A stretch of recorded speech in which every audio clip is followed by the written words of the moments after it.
Hi, Craig. It's on you, it's all on me. Can't you see? It's on you, it's all on me.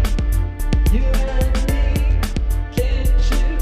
It's on you, it's on me. Hey, Craig.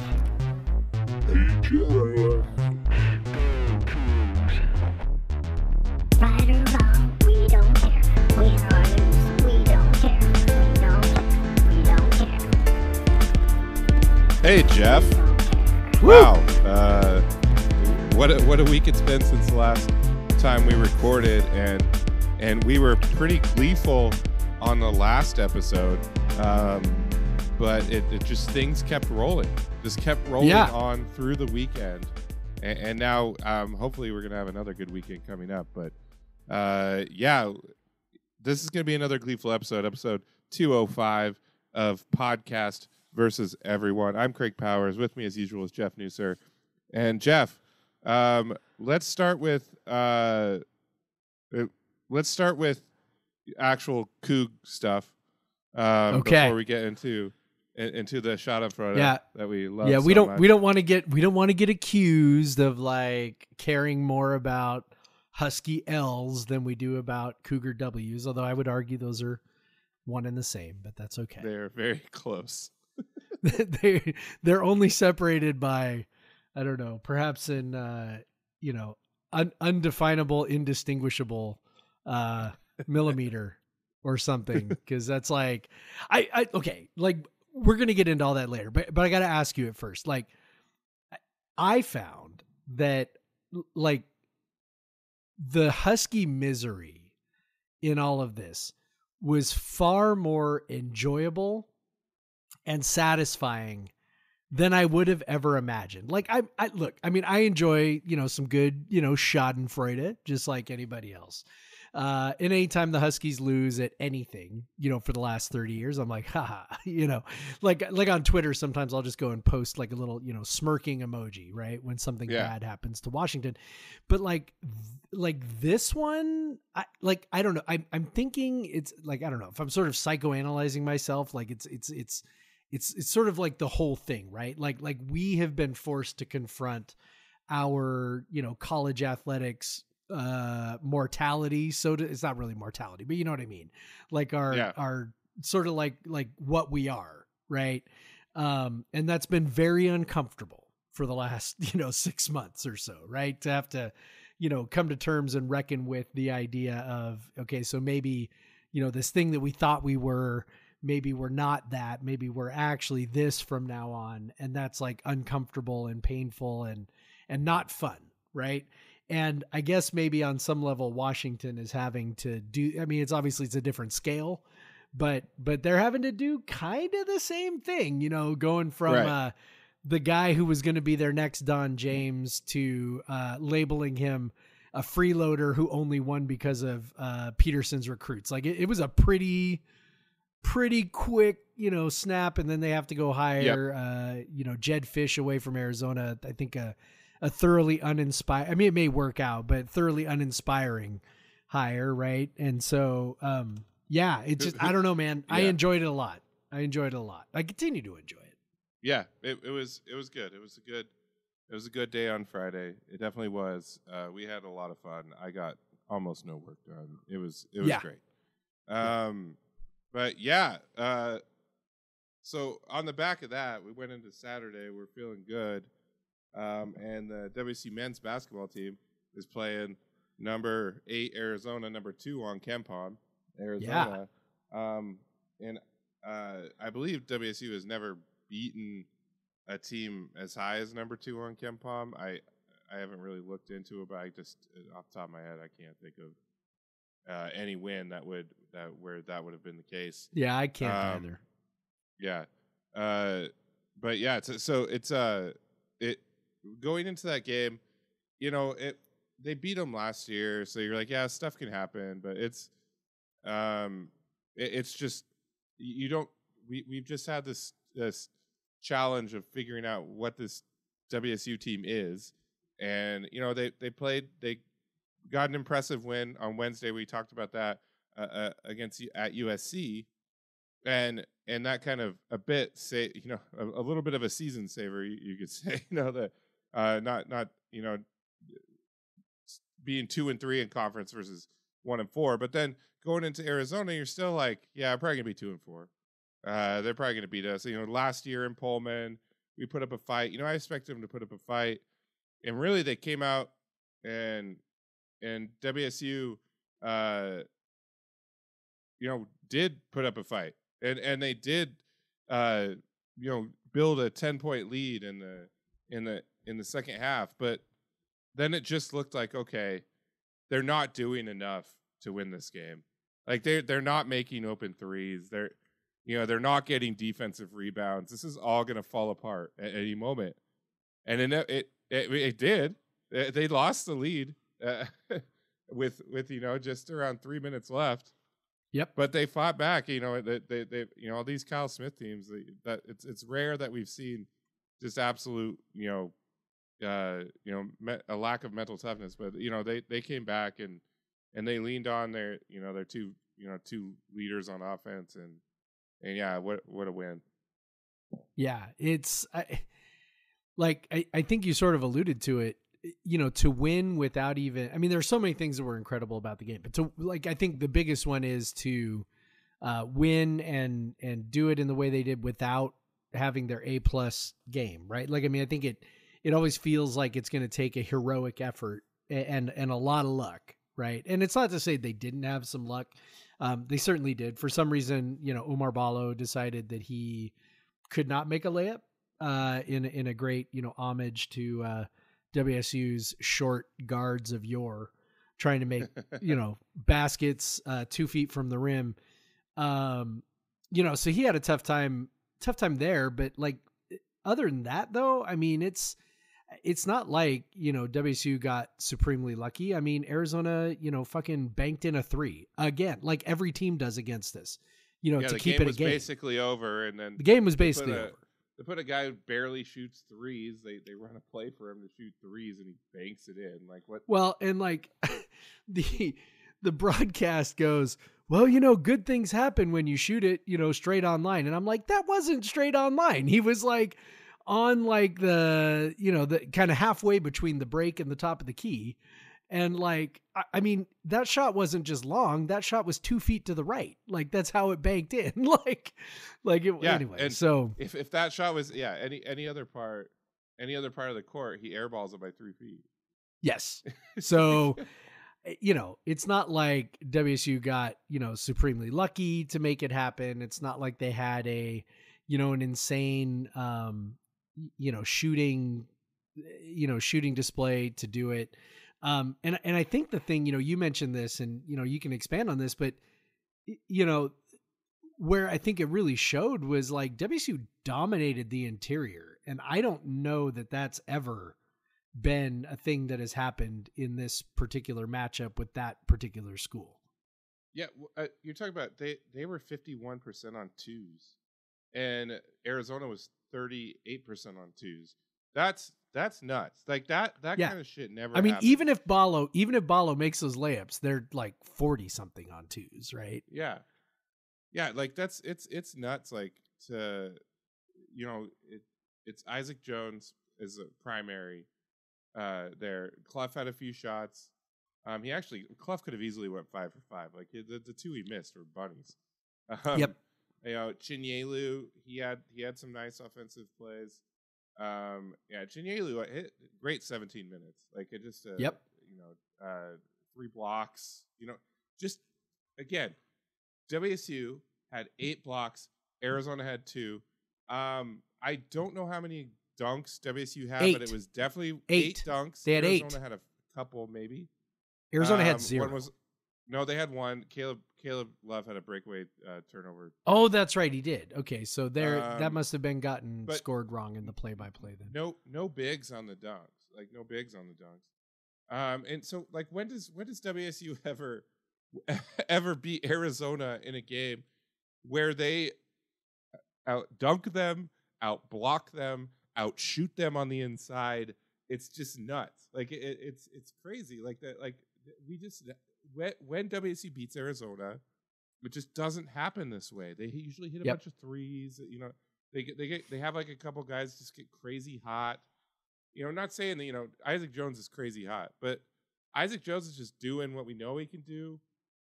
He's playing with a supreme amount of confidence, and he's just been abusing slower footed bigs. Like he's and his bag of post moves is unlimited. Like it's crazy. Like you think he's in a position where there's no way he's going to score, and he does, and he can face up. Like he has a good handle. So he had Arizona didn't know what to do with him. They had Ballo on him. Ballo was just racking up fouls because he couldn't stay with him. And then they put Pella Larson on him. Pella's too fucking small. And so it didn't matter who they put on him. They had no answer for Isaac Jones. The fucking kid from Spanaway who went to Wenatchee Valley College and was playing at Idaho last year. Like Arizona had no answer for him.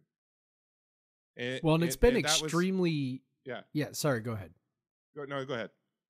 Well, I was just gonna say it's been extremely fun watching him grow and adapt to the higher level of competition too, because it hasn't been without struggle. I mean, he really struggled against Utah, right? Yep. Like, and they're a bit of a different beast anyway. I mean, they've got 2 or 3 7-footers, all of whom are fairly nimble. So it's not it's a bit of a different matchup, but. There were times where it was like this season where he's played against bigger, stronger, more physical, longer type defenses, and he's had a tougher go. And he is just like adapting on the fly. And it is like so cool to watch. I mean, he is truly, he's truly a go-to guy at this point. And that is something that when you're talking about, and I'm sure we'll talk about this, but when you're talking about, can you make the NCAA tournament? Can you do enough to get there? I mean, not that having that one guy is enough. I mean, obviously Klay Thompson, never made it there, but at the same time, when you've got a team that you can see is pretty good overall, and you have that guy that you can really lean on for a bucket when you really need it. And there were, multiple times here in this game where they really needed a bucket, particularly, when Arizona, came all the way back to take the lead, and not a big shock, right? I mean, like, a 10-point, 11-point deficit, that's not insurmountable for a team like Arizona. They scored 10 or 11 points over a few minutes, like routinely, right? Like that's not a, right. That's not a thing that is unusual. It took them like something like, it was like a 6-minute run. It was like they had to walk it down. They basically were walking it down. Like, yep. Yeah. Which is part of what made you feel, I mean, I don't know that you felt good about it, but you also felt like, look, we're not getting overrun. We're not, right? And lo and behold, right there, Isaac Jones, comes back, hits a bucket. I think Miles hit, that's when Miles hit a 3. And it's like, okay, you got these guys who are not afraid of the moment. Miles is still, I think, finding his consistency a little bit, but Isaac is like, you need a bucket? Yeah. Give me the ball. I'll get you a bucket, or I'll get to the line, one or the other. And man, that is just so, it's hard to quantify how valuable that sort of an asset is. Well, and Miles, I got to say, like, tremendous game. You're talking about, going up against guys like Caleb Love, and Boswell, like just real talented athletic guards, and just to do what he did, 18 points. We kind of like he made a few baffling decisions. He went under a screen on Caleb Love once, like after he made an incredible play, and then he made a couple like silly plays trying to push the ball, but his quickness is such an asset, and he. Just like Isaac, got some buckets when WC desperately needed him. He just ran by defenders, and he's got a great layup bag. I talked about Isaac's post bag, but he's got a great. He made this beautiful like off foot, quick layup to avoid a block from Ballo. And obviously that 3 that he worked with Clough, the kind of given the screen and rescreen, give and go. that he did, and then obviously the clinching bucket, which turned out to be the clinching bucket that just pull up 17-footer. Like, Yep. He's just not afraid to take that shot, and it was perfect. WSU, they took 20 seconds off the clock. He hits that shot. It had to take a banked three for Arizona to still make it a game. But yeah, it was just real impressive. Miles stepping up to a moment against a team like that with talented players like that. And really, like, Caleb Love, he had 28 points, sure. He took 25 shots and 4 free throws to get there. Yeah. Like, that's Yep. he was overall positive offensive player, but you're making him work. Like, he took 13 threes to hit 5, and which is fine. You do that. They needed that. Like, he definitely, Arizona wasn't getting shit from anyone else. Yep. So basically, WSU was like, fine, if Caleb Love wants to hit 27-footers, then and then we lose because he's hitting 27-footers, then that's going to happen. But yeah, I'm glad they were not afraid. One thing, they played a fuck ton of zone. WSU did, and honestly, like, this was the best the zone's ever been. That all that zone they played, they gave up 1.01 to one of the best offenses in the country. Mm-hmm. 1.0, basically 1.01 points per possession. Now that's actually these days pretty low, below average NCAA. Like, the average is 1.105.5. And Arizona adjusted offense efficiency is 1.2. So we're talking about a team that's a lot better than this usually. 20% better than this usually. Well, and here's a stat for you. Yeah. So Bart Torvik will do game by game adjusted efficiencies, and so the equivalent here of what we did, holding them to 1.01, is the equivalent of holding an average team to 0.88. Like, which is just flat. That's like insane flat dominance. And to do it not just to Arizona, but to do it playing that zone defense, which you and I love to hate most of the time, it was pretty good. And it was pretty good against USC as well. And I think, I'm curious about your thoughts on this. For me, like, I'm always going to not prefer zone. That's just sort of like a preference thing. But my main sort of issue with it, beyond, the bad results, is I feel like the bad results for so long were really just a result of it just being bad, and not bad like, ooh, zones are bad, but bad like poorly executed. Yeah. And to me, that stems from a lot of times just sort of lack of identity, lack of, hey, this is what we do, and we're going to do this really well. And it felt like they were, sort of splitting the baby on defense, where it was like, well, we're a man-to-man team, but we've got this thing over here that, we like to use in our bag of tricks, and they were deploying it so regularly, and it was so just poorly executed that's where it got really frustrating. I'm like, man, just pick something, and that seems to be what they've done, is that they have really settled on this as their primary defense. And you can see that it's improving rapidly. And they're not even giving up a shit ton of threes with it either, which I think is, a bit of a function of the length that they're using. So I don't know. I'm coming around to the idea that this is going to be our staple. I suppose I can either just enjoy it or be mad all the time. And so I think I'd rather just enjoy it. I don't know about you.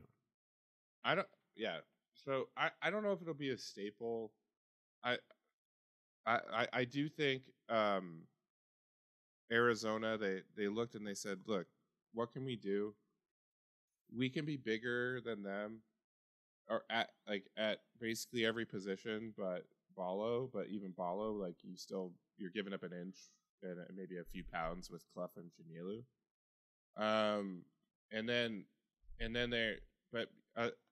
Otherwise, you have 6'8" Wells, 6'8" Yaki, 6'9" Isaac. You know, Arizona doesn't have any other guy over in their rotation other than their backup big who doesn't play that much. Any other guy in their rotation that's over 6'7". And so you're playing all those guys, 6'3" Miles Rice against 6'2" Kylan Boswell, 6'4". You know, so you're going, well, maybe we can't hang with them. Like, you know, we're not gonna keep Love out of the paint. And that's the thing. We've mentioned it before, at least in talking to each other. Not sure if we mentioned on the podcast. WSU this year does not have any good perimeter defenders, especially after Yosefu went down. Mm-hmm. Like they don't have a good perimeter defender. Like they don't have a lockdown guy on top, and so you're playing on top. You're having Wells guard guys, Rice guard guys, Mullins, Winsu, who are all like, you know, Mullins, Winsu, Wells. Those are guys that are more like threes on defense than twos. Yep. You know, and Isaiah Watts, he's you know, he's scrawny, like he fights, but you know, he needs to hit the weight room. Yep. And yeah, I think 170 he's listed at his generous. Yes. Yeah. So it's I could see like maybe maybe they're leaning into it. They're like, hey, this is gonna be because this is the guys we got. Like we lost Yusufu. It's gonna be hard to play man to defense, so let's just be really fucking big. And they are what I think they're third or fourth in the country in what they call effective. In average height, they're third. WSU. In effective height, they're 23rd. Effective height, actually, it factors in like things that tall people are supposed to do, like rebounding and blocking shots and scoring inside and stuff. So they're saying, hey, let's use the height that we have. We're big. We're very big. And average height, how KenPom calculates it, it's not just the average height of the guys on your roster, it's the average height of the minutes that are played. Right. So it's actually like what the floor looks like. And when you have, you know, a starting lineup with Wells and Yaki, which we did not anticipate before the season, and Clough and Jones, and your smallest guy is 6'3" Rice, like that's it. And then everyone else is 6'8" and above. You're big, and then you're playing Chinyelu and Mullins and Winsu. Winsu obviously seems to have fallen out of favor. But he also hit one of probably the most ridiculous shots today. Like I think even that more was ridiculous than that baked three. That was the Marcus Capers hit a jumper in the NIT that one time type jumper. Fall away 20-footer. You're like, what? And what? he was so thrilled running back down the court. Like he was smiling and like, yeah, he's very proud of himself. Let me throw this at you really quick. So as we're thinking about, okay, is the zone like the new staple or not? So in this game, they basically played 5.5 guys, essentially, right? Like Wells, Rice, Yaki, and Jones all played almost the whole game. And then the 5 spot was split between Clough and Chinyelu, right? I mean, Mullins played 9 minutes. Kamani played 5. Watts played 3. I mean, basically they just were trying to give guys breaks with those guys, but that's it, right? So basically you had the 4 guys who played almost the whole game and then the 2 centers who each basically played half a game, right? And so that says something about who, you know, essentially who Kyle Smith thinks his best guys are, right? It's these 6 guys. And if that's the Which case, I don't think anyone would dispute. No, I don't think so either, right? So if that's the case, then why wouldn't the zone be your staple at this point, right? Like if you're starting and you're playing primarily Wells and Yaki, I mean, and you're, you know, look on one guard in your rotation. One guard, one single guard. Wells is a wing, not a 2 guard. Andre, honestly, I mean, if we're being honest, Andre's a 4. He's not a 3, right? We've had plenty of lineups over He's the a last 4 couple who of can years. bring the ball up for you. Exactly. If you need to. So over the last couple of years, he's played plenty of 4 where we've had one big lineup, right? Like mostly last year, right? Where you had Mo, was your center and, perhaps miscast there a little bit, but he was your center and Andre was your 4, largely. So, but you've got one guard and then you've got Wells essentially playing 2. You've got Andre basically playing 3. And then you've got Isaac Jones playing 4. And then you've got a really big center at 5. Right. And so, I mean, if that's your lineup and the other thing is honestly about the zone, I'm not sure, for example, Isaac Jones, I'm not positive he could guard a 3 straight up, but if you put him in a zone, I mean, he's athletic enough, obviously, with his feet and long enough with his arms to, play not in the middle of a zone. And he can play in the middle of a zone in a pinch. So, I don't know. There are a lot of reasons to think that this is, that this is what allows him to get his 5-6 best players on the floor as much as possible. Yeah, it's got to be it. Yeah, you just look at the lineup and Isaac in his zone. Like Isaac's not a great, post defender. Nope. He's not a huge like weak side shot blocker type. So it's like, so maybe you put him in the zone. He's actually a pretty good zone rebounder because of his quick ability, his quick jumping, and his long arms. Because you're not boxing guys out very often, not always. So you kind of just have to react and jump to the ball. So that's helpful. And then you can have guys sit in the middle like Ruben and block shots and do whatever. They got to do what they got to do, and it's helped the last 2 weeks. They used it probably half the time against USC, maybe, and then probably I think you suggested 75% of the time at least. Yeah, maybe it wasn't, but it sure felt like it. Yeah, so they definitely played some man. I think it depended on who Arizona had on the floor. Yeah, but obviously we had the same guys on the floor. Yes. But yeah, it's it'd be great if Jabe was hitting threes. It'd be you couldn't take him out. It would be great if Kamani had any level of consistency. Yeah. And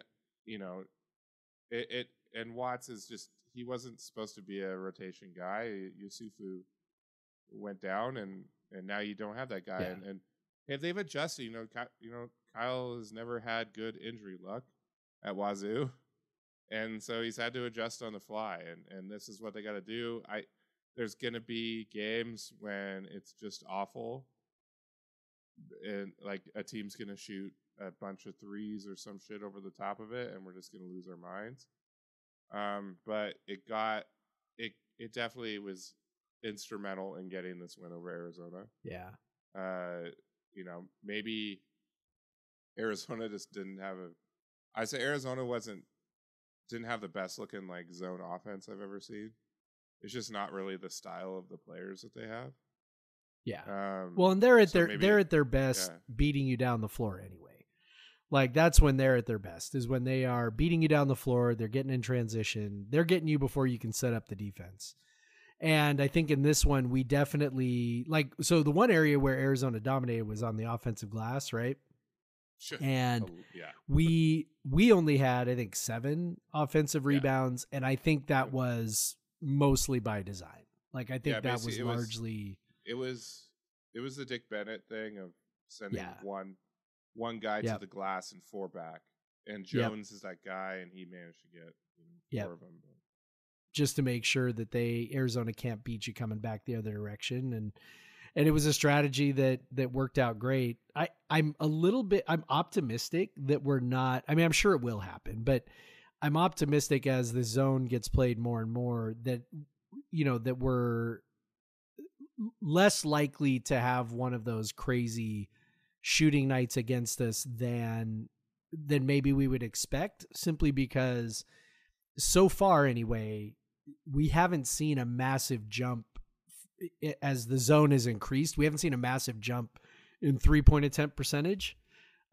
Arizona was a tick above. USC, I think, was actually a little below what they typically do from three.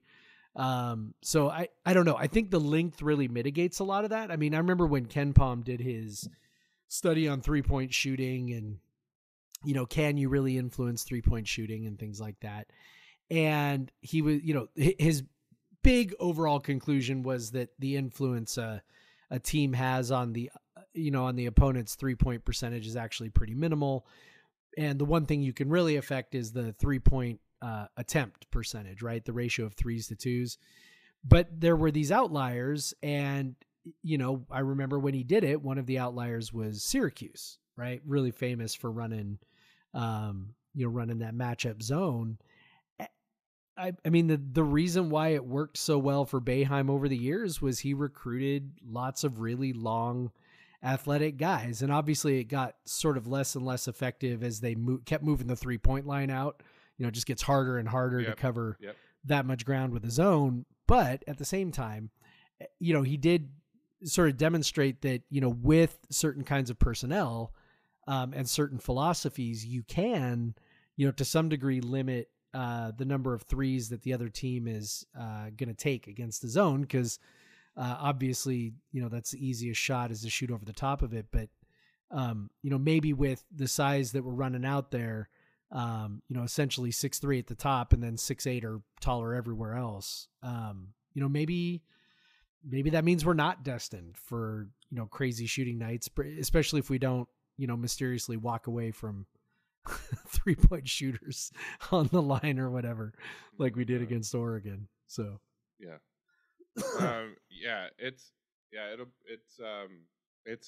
let's be honest though, it's ugly as fuck.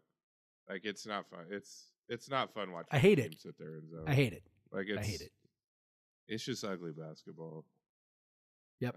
But I don't know. If we win, I won't complain. But too winning, much. but beating Arizona is fucking great. Yes. I would say just to wrap it up, Jalen Wells was huge. He didn't have the greatest shooting day. 1 of 6 from 3, and if he goes 3 of 6, WC wins that easily. And because he missed a lot of wide open ones, but defensively and rebounding, he was passing the ball well. He was making plays. Like he's turning into a playmaker. He's putting the ball on the deck. He's dishing it. He's getting to the rim. He took more 2s and 3s, like, which I didn't expect that to ever happen from him earlier in the year. He made an incredible shot that he definitely got fouled on in the first half, and it's just he's really coming around. And we talked a lot about him last week, but he played the most minutes. Like he's gotten healthy, and now he is one of the top guys, and he's the guy they took out for 1 minute in this game that they really wanted to have. If you have any designs on NCAA tournament, but let's talk about that too. Like, so suddenly, because of these last 2 wins, especially this last one, WSU is sitting there with that Boise State has really got it together, and they are that game is firmly that neutral site game against Boise is firmly a quad 1 right now. And Arizona is obviously going to be a quad 1. They're not going to drop out of the top 30.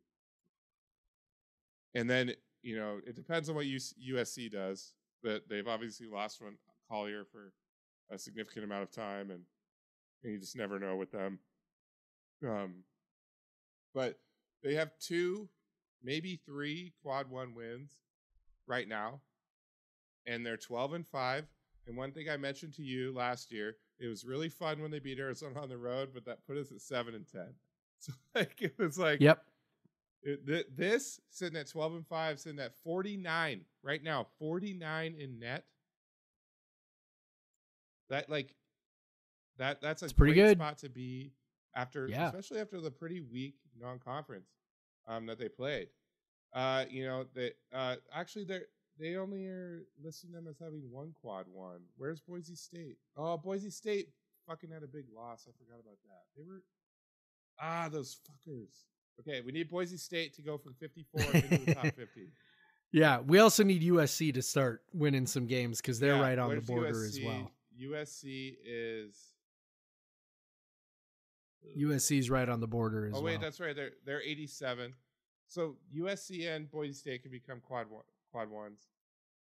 Boise State, I think, like in Mountain West, I think they'll put it together. But yeah, if they can just get in the top 50, that's quad one. Also, how stupid is that? Yes, it's Like, extremely stupid. But especially like I don't know, like it's silly. It's dumb. It makes no logical I'm sorry, sense. but they're whatever. 51, so that's a quad I know. 2. That's Yes, not and as we beat- valuable as if they were 50. Yes, and we beat USC, and if we hadn't beaten USC, then that would probably be a quad one game. And if we hadn't beaten Boise State, that would probably be a quad one game. Yes, So you can beat But because we teams did, out of the now because they're we beat now they're both quad those twos. teams, now they're quad twos. Yes. Exactly. But hey, WSU sitting at 49. Give in net with a 3, we'll say really good looking wins. One bad loss that looks a lot less bad sometimes and looks really bad other times. Santa Clara, where like they just Goddamn beat those guys. Gonzaga, although that's not looking as I know. as great as it used to be. Gonzaga's 47 in net, by the way. WSU's 2 spots behind them. But yeah, so yeah, it really makes you like, gosh, I wish they could have got that one at Colorado. Yep. If they would have got that one at Colorado, we'd probably be in that would have all the projections right now Well, yeah, that'd be 2 quad one wins. with 2 So- fringe ones. Yeah. It's how many like near? There's been some narrow misses at Colorado. But so coming up, they got Stanford, who the fuck knows? Like they have beaten probably 2 of the best teams in Utah and Arizona, and then they've otherwise like looked kind of shitty. Yep. But that's not a quad one. They're 100, and they're 100 with like 2 crazy good wins. And then you have Cal is not even close. They're 153, but both these teams are dangerous. We've seen them play teams, especially at home, play teams really tough.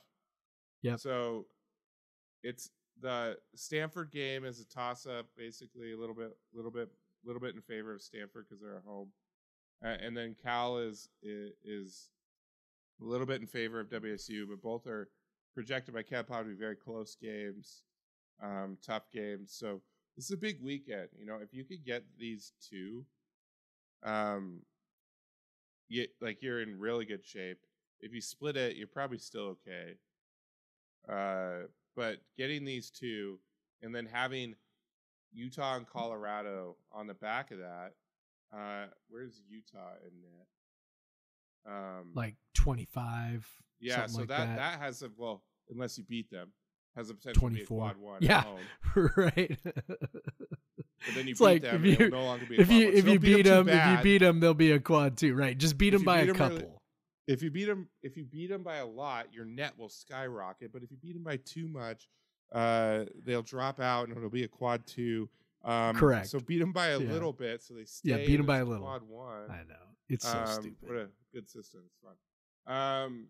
But yeah. So yeah, that's if they could survive this weekend, and then they'll have 2 huge games the next week against Utah and Colorado that really can potentially dictate what you're aiming for the rest of the year. I mean, as I talked about on the newsletter, podcastversuseveryone.com,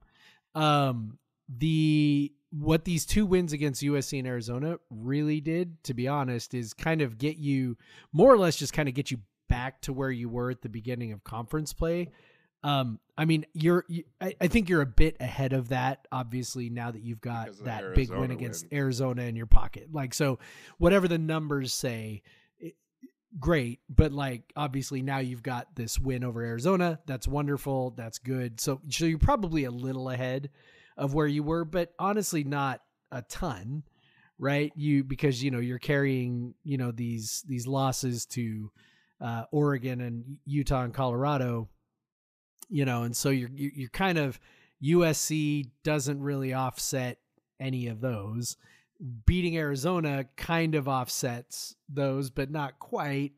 And so what this weekend really becomes about is really just not losing ground, right? Like, I mean, if you win the games, it doesn't really do much for you. If you lose the games, it's like, now I do say, okay, so we've talked about this over and over again. We go around and around with other fans about like what teams need to do to get into the tournament, right? And we're always like, it's a moving target. You just have to like accept that it's a moving target and you don't know exactly what you need to do, right? But people tend to make these very grand proclamations like, oh man, if we're going to be a tournament team, we can't lose this weekend to Stanford or Cal. These are games you have to win. And I'm going to tell you they are not. Now I would say that losing both would be bad. Losing to Cal would be worse. Losing to Stanford and beating Cal is not the end of the world. It's just not. You want to do it. That's like saying like, oh my God, if Arizona wants to be a 1 seed, they can't lose to Stanford and Washington State. Well, they can, right? Like they really can. If they go through the rest of the year and they lose maybe like one more game, and they can probably play their way back up to a 1 seed, independent of losing to Stanford on the road or whatever. Right. So, these things are doable. But then again, you start talking about, okay, if this happens, then how do you overcome that? And then you're going to need, like kind of like you mentioned, more of the big wins. You're going to need to beat Utah at home, right? You're going to need to beat, potentially Oregon on the road. Beating Washington on the road would be really, really good. That's a quad one. That would be a quad one win as it stands right now. So basically you're just going to have to do some extra work, if you lose to Stanford or Cal on the road. But again, that's not a killer. Neither one of those is a killer, despite what you're sort of tempted to think. And I know like when you're kind of on these edge cases of, being on a bubble team or something, like every game feels like mega important and, oh my God, we can't lose to these people, but really you can. And people who are like, the bubble like the bubble sucks every year. You will hear people say, oh, this is the weakest bubble in years. It's not true. It's always weak. Every team that's on those fringes has flaws. And honestly, the best thing you can do is not to avoid questionable losses. The best thing you can do is pick up big wins. And WC already has one of those. And there are opportunities to get a couple more with, you got Oregon on the road right now. Oregon has played itself into the field. Like for a while, it was like, okay, it was Arizona, it was Utah, it was Colorado. And now it's Arizona, Utah, and Oregon, and Colorado is on the outside looking in because they've had a bit of a bad run here. So, you've got that game at Oregon. It sucks that we lost to them at home. Would have been really nice to beat them at home. That would have been a pretty good win at that point, but you still have an opportunity to beat them on the road. You got another game against Arizona on the road. Like I said, you got, potential quad one game against Washington on the road.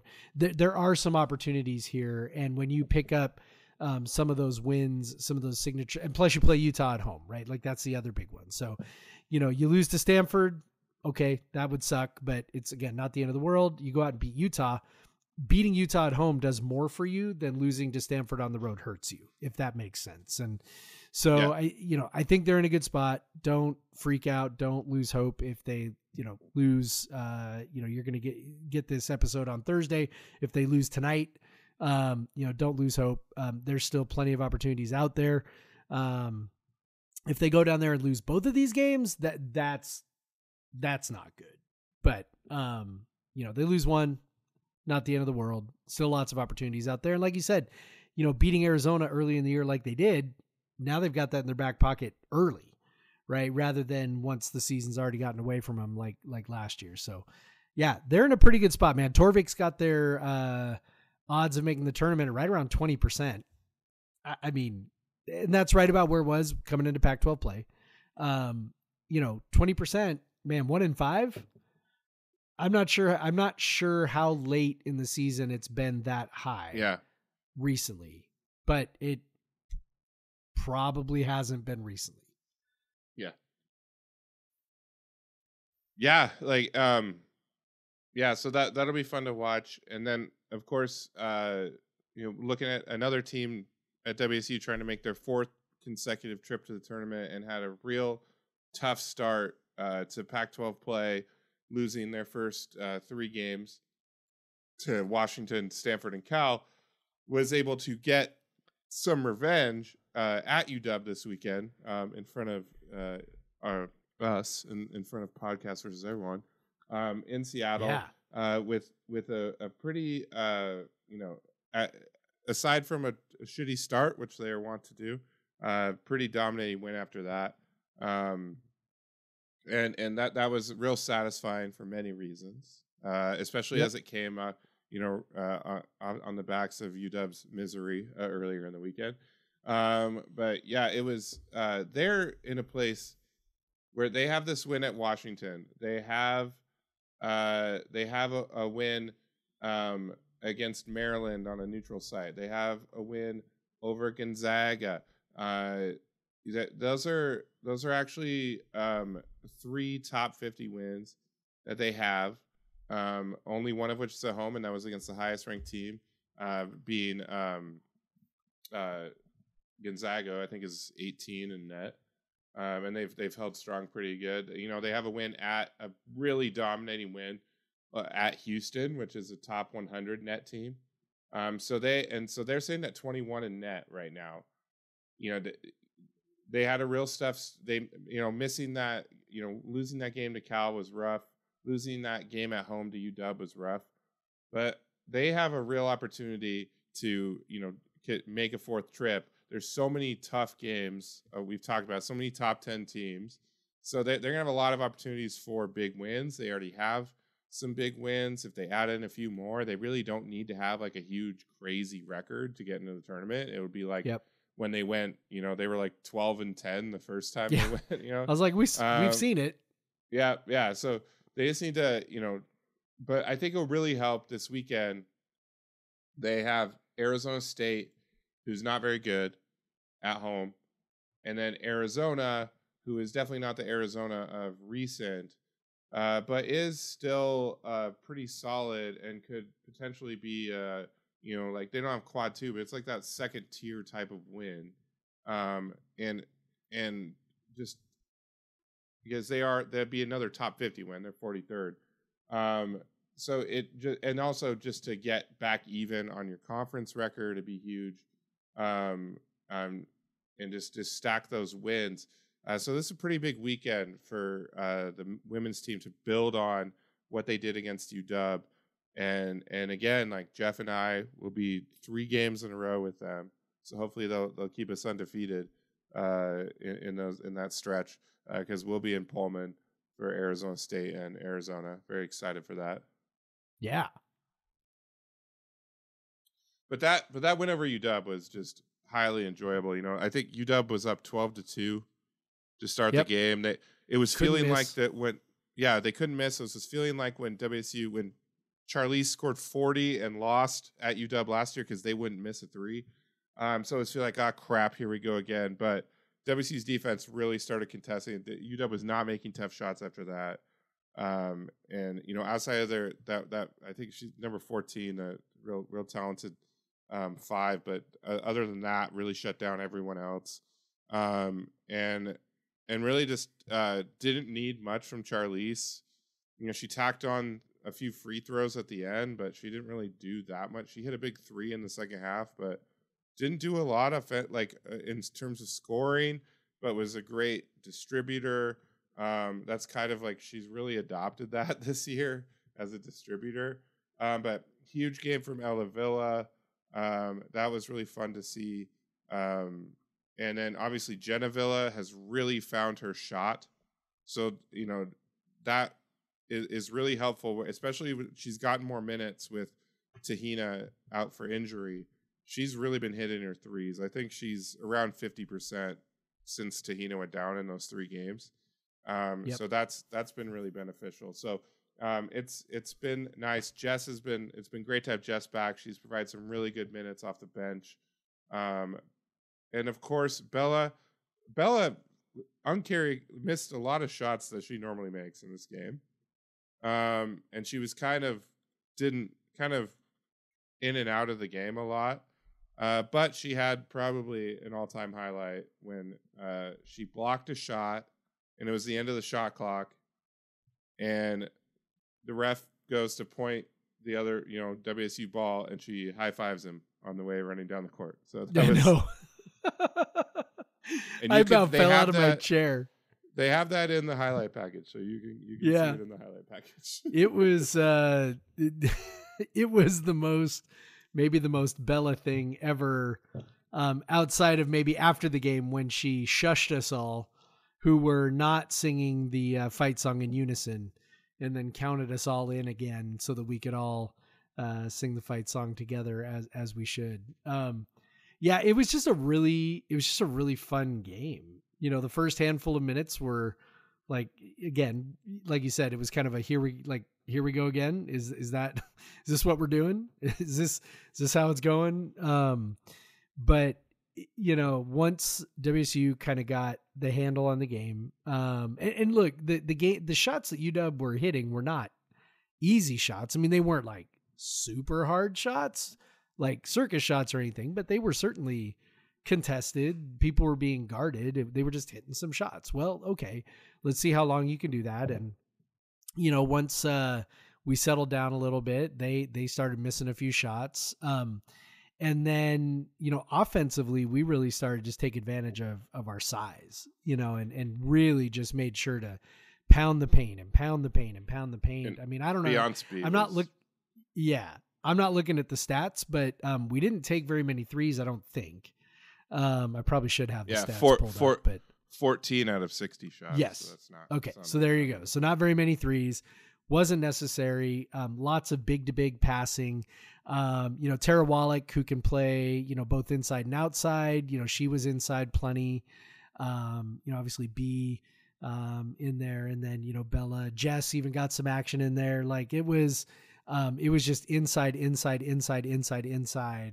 And especially once the refs started calling the fouls on Washington, trying to guard the post, like it really kind of started to spiral away from the Huskies at that point, because there was only, they were doing everything they could to prevent entry passes. And once the refs started calling some of those fouls and calling them, for hooking people and pulling on, hips and things like that to try and throw them off, Washington kind of had to stop doing that. And then it was just kind of all over from there. So yeah, real dominant performance, excellent offense, really good game plan from Cammie, who is, dollar for dollar, one of, if not the best X's and O's coaches in the conference. And it was just like everything else this week, just a hugely, hugely satisfying win. And a huge part of that was, I don't know about you. So I don't think I've been up there for a women's game. I know you have. I was surprised at how many Cougs were up there. Is that normal for those games? Yeah. There was a lot. The third year in a row that I've went to the women's game. And yeah, the Cougs show out. I mean, probably a quarter to a third of the crowd was Cougs. I mean, yeah, most of the GA, I think we got a real nice Go Cougs chant going. Yeah, which everybody everybody watching at home said they could hear on TV. Yeah. So that was it. Yeah, there was definitely a good, especially where we were up in the GA section behind the WSU bench. That's usually where there's a big crowd of Cougs. And then they have like the team tickets that they give away right behind the bench, and then yeah, there was across from us, that's where Zane was sitting. There was quite a few Cougs, and so like when we go to the women's games, it's more noticeable because less UW fans, less students show up to those games, so the Coug presence is like stronger. And if it's a Coug team against the purple team, like Cougs, they're showing out, like regardless, they're cheering hard. So yeah, it's a real fun atmosphere, to have that many Cougs around, and yeah, I think I went and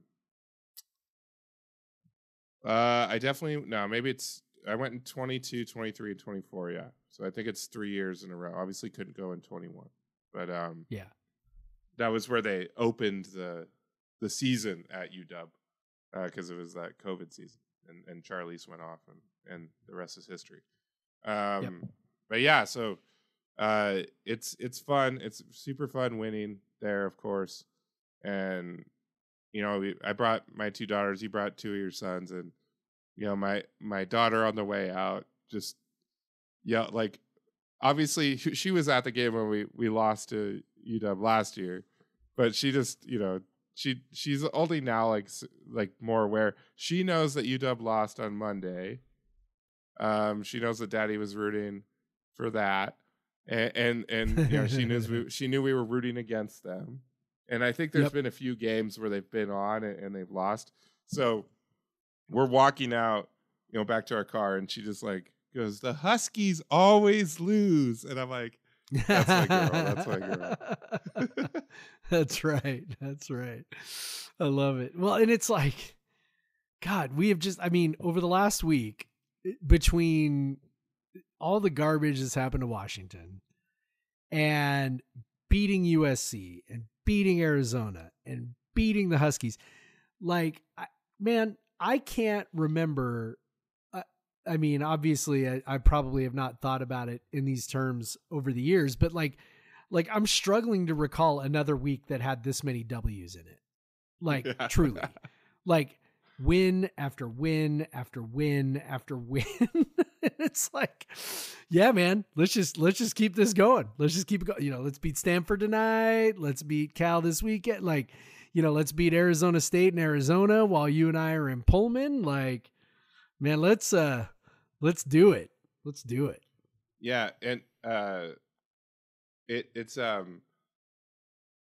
you add on that little bit for especially people like us who hate Gonzaga. Watching them, I watched that game. The end of that game, them losing to Santa Clara for the first time in like 12 years. Oh yeah, that was just like that was on Thursday. That was like a little bonus shut in front of.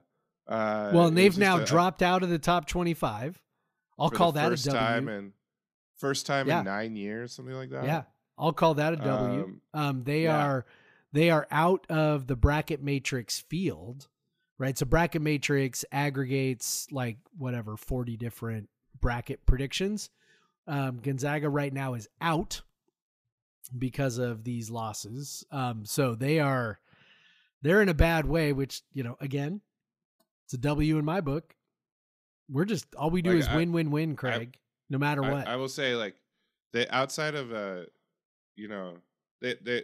they don't have a lot of quad ones left. They play Kentucky and I think like at St. Mary's, something like that. Yeah. Maybe at San Francisco.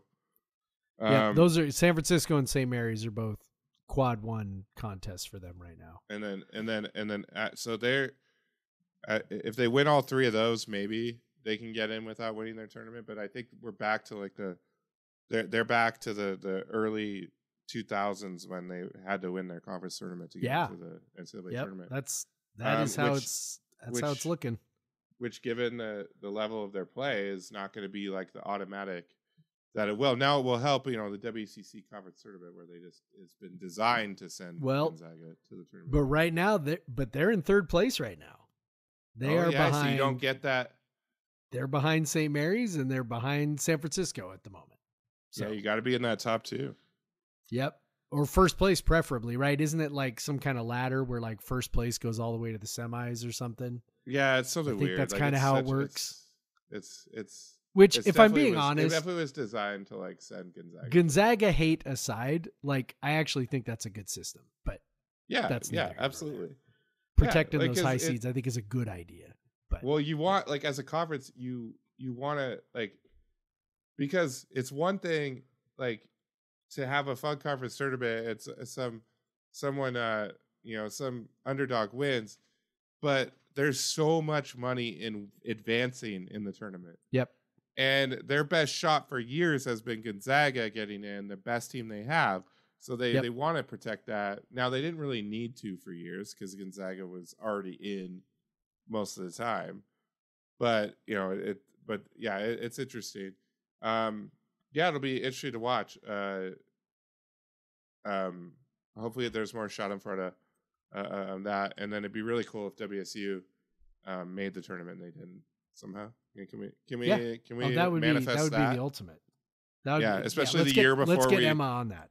the year before we join their league for a couple years. Yeah. Yeah. Emma's our resident manifester. So we'll get her on that right away. Yeah. All right. Enough about that team. Yeah. But we just wanted to add in a little more Schadenfreude. But yeah, maybe they'll be more ripe for the picking next year. I don't know. We'll see. They obviously they didn't have the depth. So when Steel Vinters went down, they didn't have the depth that they had in recent years. If only Steel had come to Washington State instead. Tiny violin. He would definitely not be hurt like he is right Yep. now, because we never get guys hurt. So nope, no one has ever. Nope. No potential impact transfer has ever been injured at Washington State. That's certainly not something we have dealt with this year. Nope. Never. But yeah, let's move on to our beverages, and then we'll get into some more Husky Schadenfreude. How many times have we said that word? It's in a the last good two word, episodes. Man. It's such a good word. We love it. We love it. Official favorite word of podcasters. Official. Everyone. Sponsored by Schadenfreude. This episode brought to you by Schadenfreude. I think maybe that's what we should do. Official sponsor of Podcast versus Everyone. Oh man, having an official sponsor that gives us no money would be very on brand. That's right. Perfect. It'd be perfect. So yeah. So Jeff, what are you drinking on this to celebrate this fine week? Well, as we do oftentimes when we are celebrating, we try to find something nice and fun. So I went into the barrel aged beers that I have and grabbed this is the Avery Brewing Imperialis Imperial Bourbon Barrel Aged Stout. Comes in at a nice robust 12.7% alcohol by volume. Bottled on April 25th, 2022. So it's been aging for a couple of years almost. Delicious, man. Vanilla, kind of vanilla-y, oaky, very, very, very tasty. And the good news is it's only a 12-ounce bottle, so I can't get myself into trouble like I did in Boulder at Avery Brewing. So, well, you just had a bunch of 5-ounce pours. Right. It's only a 5-ounce pour, like 8 5-ounce pours later. Actually, Jeff, you've drank 40 ounces of 15% beers. What? Oh, oops. That's all right. This one only 12. That's only 12. In the bottle, Yeah, Craig. that's such a low ABV for those barrel aged. It is actually Avery beers. I was surprised, like because I grabbed it off a shelf. Like I saw it someplace, and they were, I don't know, man. They weren't charging very much for it, like $6 or something. And I was like, oh, that's delicious. Okay, I'll grab one of those. And then I looked at it today, and I'm like, oh, that's actually lower ABV than I would have thought, because they, as you know, specialize in like massive ABV beers. So, but yeah, delicious. I love it. I'm glad I grabbed it, and it's a nice, just kind of special beer befitting a special week. What you drinking? I'm just probably for the next however long, I'm just gonna be grabbing like 500 milliliter ish size, 375 milliliter, 500 milliliter sours from my basement, just to like cull some of the cellar. So yeah. what I'm drinking is a beer from Jester King Brewing, and I'm saying just fuck it. I love that place. Breweries I've already had, I don't care. Just doing it. Just drink the beer. It's fine. Don't have to be so obsessive about it. But Yeah, so this is a beer called Aurelian Lore. Aurelian, they say it means golden in Latin. There was an emperor Aurelian who unified Rome after barbaric attacks, things like that. I don't know. So they say the root word Aurelia actually means chrysalis, which chrysalis I know from my my reading this little book that I've read to my kids is like the thing that a caterpillar goes from it sits Yeah. in, and to go from a caterpillar to a butterfly. And so it's in this case they said the golden, so they call it the golden lure. In this case, is the sun or perhaps the apricot. So it's a sour beer with barrel aged sour beer with apricots in it. That were they were re-fermented with the apricots, so like it actually added some ABV to them. So yeah, it's interesting. It's very tasty. This one is 5.5 years old at this point. It was bottled in July of 2018. Probably something I bought on potentially when I went to the Alamo Bowl, potentially, or I might have went to Austin earlier that year as well. But definitely bought it around then. So it's very very tasty. Still has a lot of apricot flavor. 5.5 years out. Hasn't gotten aggressively tart. It's it's a little tart, but it's not. I haven't felt the need to take a Tums or anything in the acid in terms of acidity. So it's very good, Jester King beer. I think this is kind of like the height of their power around that time. So very tasty. The Golden Lure is a golden week for Wazoo. Yeah. But yeah. So enough about beer. Let's talk about some. So when we last recorded, Nick Saban was still the coach at Alabama.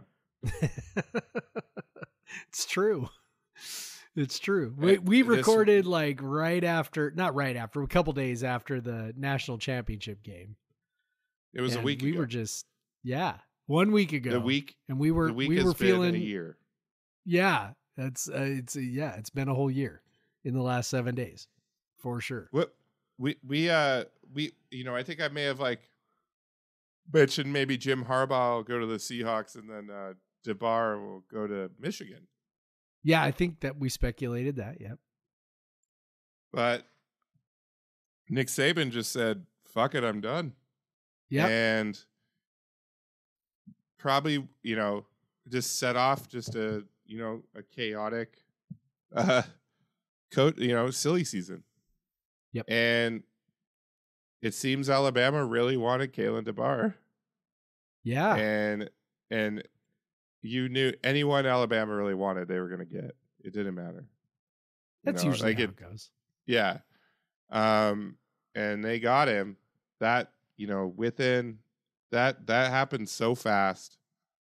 It was like Friday morning when it was reports that they were in deep negotiations, which is always they want to say he's going to go, but they can't report that. That'd be that's the deep negotiation signals okay, we're just working out the details. It's done.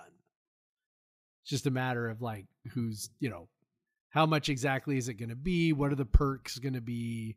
Gives the coach a chance to call. Yeah. Buyout. Gives the coach a chance to maybe call some of his assistants and figure out who might come with him. That kind of stuff. That's all. That's all it is, man. When you get to that point, it's a done deal. But Friday was just DeBar to Alabama. Adunze declares for the draft. A couple other, Dylan Johnson declares for the draft. A bunch of guys enter the portal. One of their top recruits decommits. They've had a bunch more guys into the portal. I think they're down to 3 returning starters from the national championship. That's on both sides of the ball combined. On both sides. That's of the ball not just combined. like on It's one side or the other. That's combined. 3 out of 20. 3 out of 22. Yes. They've lost. I think it's well over half of their 2 deep. I saw right before we came on and recorded. Christian Cable retweeted it.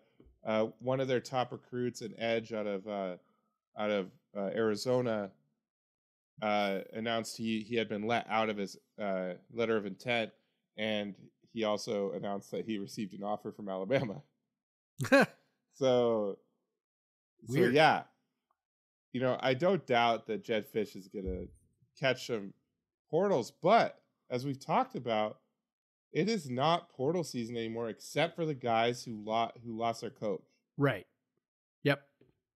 So that's what's left out there. Is maybe the Bama decommits and the Yes. the Arizona decommits. The Bama transfers, the Arizona transfers, Well, and UW transfers. Arizona has, as near as I've seen, has not had a massive wave of guys hit the portal. They've had I think every UW fan thought they immediately were going to get Fafita. Yes, and the receiver. Oh, and by the way, Will Rogers decommitted. Yes, so they lost their quarterback of the future. They lost their quarterback of the present that they thought the Huskies thought they were getting. I do think that Fish will be able to re-recruit some of those guys. Yes, but they were losing a ton of guys anyway. Like if DeBoer had stayed, he'd be not necessarily starting over, but there were a lot of holes to fill. Well, Adunze for sure would have declared for the draft. Like that, there's no doubt. And then the other receiver, I'm drawing a blank on his name, but they had another receiver. And then the running back, you mentioned the running back. They were just, those guys are all going to the draft, and you're losing your quarterback, and they were losing their best offensive lineman already. It was going to be a bit of a rebuild or a reload, however you want to view it, to begin with. And now now a bunch of these guys. So unless Washington can re-recruit a bunch of these guys, man, they're not even going to have the size of a squad that can actually have like real deal spring practices. That's how many guys are currently either gone or in limbo, which of course, just makes me laugh.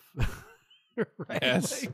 Like none of it, I feel so bad for them. No, screw you guys. I hope you suck, and I hope it's terrible forever. Yeah. It's not about what may actually happen. It's the possibility of what could happen. It's so hilarious. And even if a bunch of those guys come back, in the meantime, watching Husky fans squirm right now is fantastic. I think that is somebody today. I think it was Brian Anderson. We were doing a bunch of chatting. Which of course you discovered after you had driven back from Eastern Washington to a Slack thread with 80 responsimes on it. 90, which is 97 replies to one message. Yeah. Yeah. And it's, I think Brian Anderson said at some point that kind of what's happening now is, everybody is learning the way that the college football game has always operated. It's just out in the open right now. And Washington is, just sort of, their fans are really having to, confront the idea that maybe they're not what they thought they were, except they'll never actually admit that. And so instead they just go through this existential hand wringing, refusing to admit or accept, what their program actually is, which is a good program, but not not on the level of Alabama or Texas or Georgia or Ohio State or Michigan or whatever it is that they think they are, which they are clearly not. Right. And so when, you go to the playoff and you lose your coach to Alabama, it's that's a pretty clear, indicator that you are not that. Right. And then it's oh my God, who are we going to hire? And they got to move quickly. Well, who do they hire? They hire away a moderately successful coach from Arizona, right? Like, it's not like Jed Fish was, the hot up and coming guy that everybody wants, and Washington was able to land him, right? And look, that's not to say that can't work either. I mean, DeBoer was that. I mean, when they hired DeBoer, it was like, really? Like, Fresno State? Like, that's like, aren't you guys like swimming in a little bigger pond than that? Like, that's a WSU kind of hire, right? But obviously it worked out really, really well. Really, really good coach, brilliant mind, excellent leader. I think, by the way, side note, a lot of people are saying, oh, you don't want to be the guy that follows Saban. I don't know, man. Everything's in place for you to succeed. Saban sort of remade that place, where, I mean, yes, Alabama's always won a lot, but Saban really kind of snapped everything into line, down there. And so that's what DeBoer is, walking into. And then beyond that, I mean, it's a guy who's been successful as a head coach at literally every level he's been at. You can't say that about too many guys. So, I think there's a pretty good chance he actually does really, really well down there. It's not to say that Fish can't work out at Washington. He obviously can, but it's also sort of like, I don't know, man. It just sort of like is a man, who's the best guy around here that we can afford? Jed Fish, and like you said, I think a lot of fans were expecting that there was just going to be a stream of guys to follow him from Arizona. The fact that there's not, it's like, so either that says something about Fish or that says something about Washington, and neither one of those, relative to Arizona, right? Neither of those are very flattering for the university. And so they're having to really come to grips with, what they are or are not. And now they're, in the Big Ten, and, it's like they've, I don't know, man, it's like the most fun part for me is watching them have to come to grips with, the reality of their situation. And, obviously they are generally refusing to accept it, but watching them wrestle with that and grapple with it and try to figure out how to make sense of a world where they're not the most special snowflake that they thought they were. It's glorious and satisfying and lovely and wonderful and way more enjoyable than I ever thought it would be. Yeah. And it was one of the greatest days we ever had on the Cougs Center Slack. It was just hilarious. Which is, and then, I don't know, man. I don't know if I'm supposed to be proud of that or not, but it was fun as hell, man. It was so fun. Laughing at them. And was I so had fun. I had like a few errands to run. So I was in the car and I was like, I had to turn on Softy and just listen to the phone calls that were coming in. Oh my and God. My favorite, the highlight one was the guy that said, well, there was one said there was one that implied that UW was in a better position than Alabama. And then there was one guy that said Alabama's only only marginally better than UW. And if you just go look at, there's a website called Winsipedia. Just go like compare the resumes. Yep. Compare the resumes of the two schools. UW's like one claim. I think they have two claimed national championships, but like both of them are like halfies, like at best, and like, and then Alabama has like a 6 in recent memory. Like it's Yep.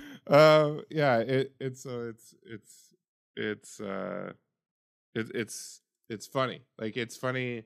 It was funny to like listen to that like trying to handle that they're not who they thought they were, even though they just went to like a national championship game, like in real time was quite fun. That's when you're a hater, you live for moments like this. And for sure. Huge UW haters. Huge haters. So we love it. I mean, it's even got me thinking I might actually go to the Apple Cup in September. Hey, me too. That is quite the turnabout for this man. So. Yeah. I figured like my friends might convince me leading up to, because it's just like in Lumen Field and it's kind of easy to get to, and there'll probably be some good Coug parties around it and stuff. Yeah. And it's not Husky Stadium. But yeah, like I hate to say, but like, you know, I hate to never say that. I feel a lot better about that game than I would have. I knew UW was going to be worse next year, but now they're gonna have to. Jed Fish has a lot of work to do to get them competitive next year. Huge amount of work. Well, and so then you mentioned the portal windows, right? So the only people in the or entering the portal right now are people who have lost their coach. So that's that. And then anybody else who's still in the portal, you obviously could recruit. But, at this point, the vast majority of the desirable guys have been snapped up. So, Fish is going to have a ton of work to do just to fill out a roster. Now, obviously, there will be another portal window open. I don't know exactly when. It's basically right around spring football time that opens up again.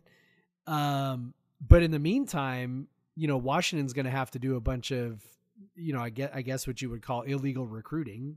Essentially, they're going to have to, put the feelers out through intermediaries to try and figure out who, is already out there, who they could potentially recruit to come on over. But you have to ask, how, I don't know, man, how attractive is it? That I think is kind of the big question. Husky fans have this assumption that, everybody would love to play at the University of Washington. And it's like, look, the guys at Arizona have already sort of shown you that maybe that's not the case, right? That they're not going to jump over, they're not going to see Washington, for example, as a clear and obvious step up from Arizona. Right. And so I don't know, man. I don't know what they're going to fill out their roster with. I'm sure he'll recruit eventually, but this year might be a little rough. And that would, not displease me if that were to happen. It's fine. Their schedule next year includes a 4-game stretch with at Indiana.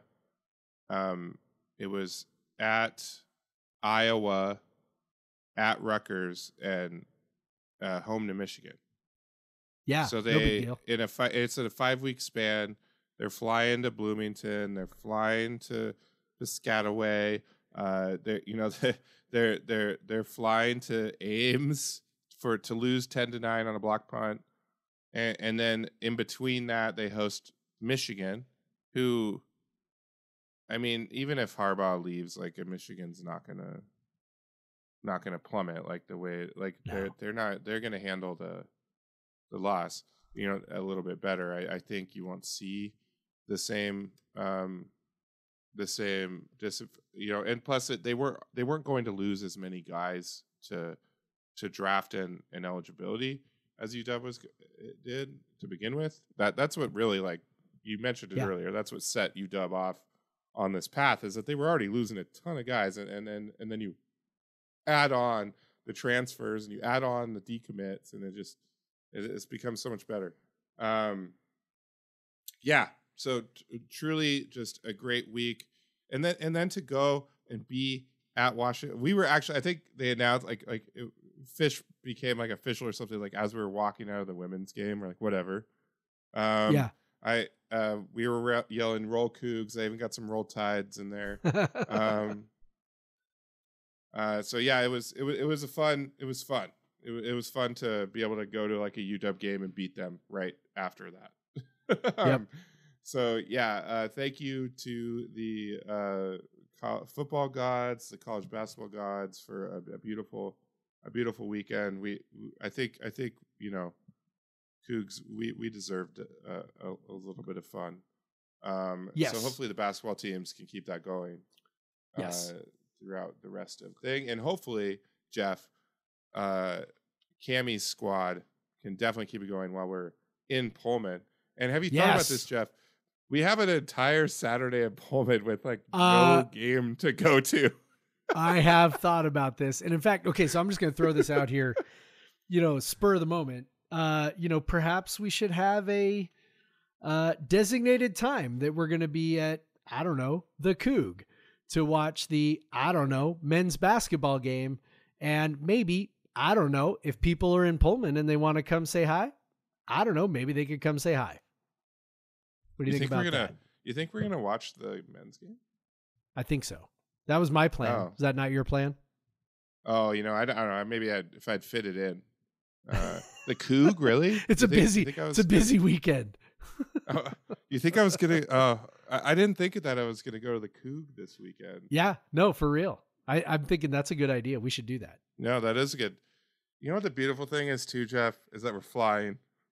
Yes. Especially right now. I just drove over that pass. It fucking sucks. No, thank you. Nope. No, thank you. I was just lucky there was no one on the pass. Like it was not fun. Yeah. Everybody else was smart enough to stay away. So my poor 6-year-old is just like, she fully understands the risk right now. Like she knows, like she's terrified. She's like, we shouldn't be driving. Like, what are we doing? Because we were like, should we stay another night? At Cicadia, or should go? But it was just going to snow more all throughout Thursday. So we're like, either go now or go tomorrow. It's going to be the same conditions. Yep. And and you never know when the pass is going to close. So we're just like, once we got past Easton, we're like, okay, I think we're in the zone where we can get across the pass at least now. But there's some hairy, like visibility is tough when those big trucks are in front of you and they're kicking up the snow everywhere and all that, But we made it. Slow and steady wins the race of being alive. Good. Yes, but yeah, that's important. Glad I am not doing that again. Like 2 days later. Me too. We're gonna hit up the Alaska Lounge.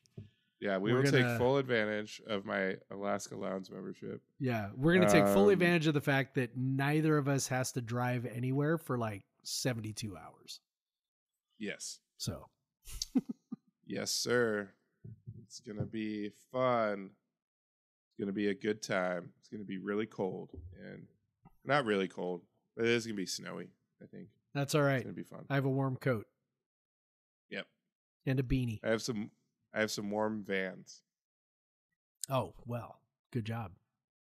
Well, I've learned that I usually wear these work. My dad gave me a pair of his work boots that he got from work that he wasn't using, and they're really warm and they're waterproof. So I use those, but they're work boots and they do not have traction for snowy and icy conditions. I've definitely learned a hard lesson on that. I didn't fall, but I was having a real hard time walking around this weekend in those. So if I can find my sorrels that are somewhere buried from when I lived in Vermont, I might bring those along. But otherwise, I might just be rocking the Vans around Pullman and in the 30-degree temps. It'll be good times. Yeah. All right, man. So I will. I'll see you in fucking 36 hours. Yeah. Roughly 37 or so. And for the rest of you, maybe we'll see you in Pullman this weekend. Maybe you're just happen to be there, and we'll probably be at the Coug to watch the Cougar basketball game. We'll definitely be at the Coug to watch the basketball game. And come say hi. Yeah. And with that, I'll say, Jeff, what's the new podcastversuseveryone.com? Yeah, very easy. Easy peasy, man. Podcastvseveryone.com. Sign up for the newsletter if you don't already subscribe. Subscribe on your various podcast services. And do that. Rate us 5 stars where you can. I haven't said that in a while, but please rate us helps 5 us stars. Out. We love it. Yeah, helps us out. Helps it get distributed. Leave a comment about how it's so great that they talked about Washington State athletics and the Cougs, so it's nice and searchable. A bunch of Washington Huskies haters. Yeah, do that too. Yeah. So yeah, Jeff. With all that, I mean, obviously, this week it's a go fucking Cougs. Go fucking Cougs, Craig. Black Lives Matter. Black Lives Matter. Get vaccinated. Yep. Do it. Support do it. you. Taylor's. Yep. Is anyone else gonna say do it, Taylor? Do it, Taylor's.